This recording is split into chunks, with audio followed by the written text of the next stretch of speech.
शेखर सिंग बारामतीला एक निर्णय घेतला. महाराष्ट्रात काही शहरामध्ये हायकोर्टाने आदेश दिलेले आहेत, शहर बकाल करू नका, कुठेही फ्लेक्स लावू नका, अनधिकृत ठिकाणी अजिबात फ्लेक्स लावता कामा नये.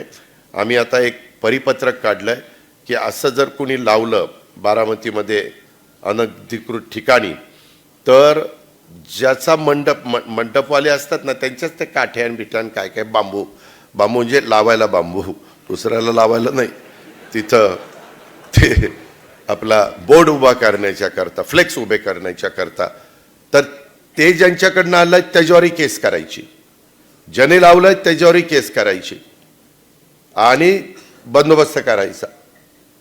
ह्या पद्धतीनं आपण केलं पाहिजे. पिंपरी चिंचवडमध्ये पण ते करा. अजित पवाराचा वाढदिवस असो नाही तर देवेंद्र फडणवीसाचा वाढदिवस असो, ते आता लोकांना सोयीचं झालंय. काय झालंय, 22ला त्यांचाही वाढदिवस आणि माझाही जुलैला वाढदिवस. एकीकडे देवेंद्र देवा भाऊ लावायचा आणि एकीकडे अजित दादा लावायचा. हार्दिक शुभेच्छा. आणि आमच्या 2 फोटोपेक्षा ज्याच्या शुभेच्छा आहे त्याचा फोटो ही एवढा मोठा. अरे वाढदिवस कुणाचा आहे रे, देवा भाऊचा आहे का अजित दादाचा का तुझा आहे? पण त्याचा एकटा फोटो लावला तर कुणी बघणार नाही, म्हणून ह्याच्या दोघात ह्याचा हे जे काही प्रकार चालतात हे जरा बंद करा. जिथं फ्लेक्सच्या जागा ठरवल्या तिथं लावा ना, ज्याच्यात दम आहे, ज्याच्यात काय लावायचं, पैसे खर्च करायचे करा खर्च, पण त्याच्यामुळं आमचं शहर का बकाल करता?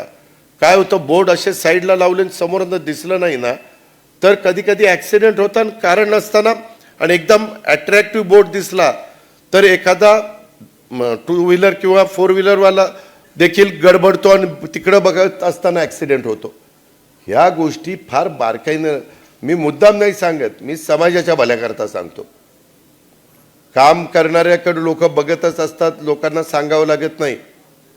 पण उगीचच काम न करता जे स्वतःचे जास्त बोर्ड लावतात ना, समजाव ही बाबा काम करत नाही, त्याच्यामुळे लोकांच्या मनात उतरवण्याकरता ही बोर्ड लावतोय.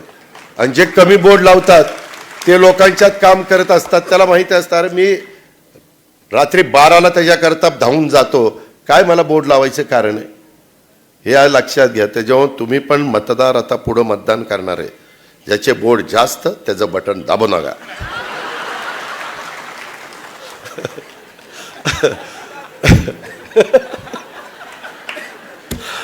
तर मला ते असं झालं ना की शेषनची फार आठवण येते. हे आम्हाला सगळ्यांना स्वतःसारखं सरळ केलं होतं, नाही तर पूर्वी काय खर्च केले जायचे. शेषन आल्यावर सगळं चिडीचूप होऊन गेलं.